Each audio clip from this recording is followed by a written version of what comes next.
Ich habe dieses Liebeslied gewidmet einem mir bekannten Ehepaar aus Hallentraubücheln, tief im niedersächsischen Ries. Ja, die beiden ist es nicht so gut gegangen miteinander.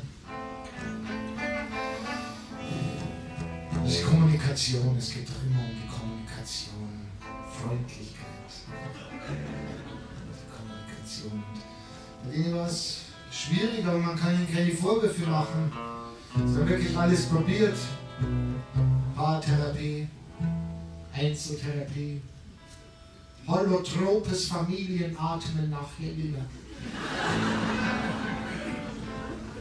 Zum Schluss ja dann sogar noch gemeinsame Kabarettbesuche, aber ich glaube, das war Verzweiflungstat. Ja, nicht so was geholfen.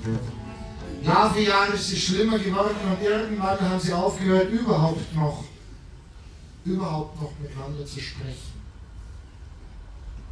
Und wie soll man sagen?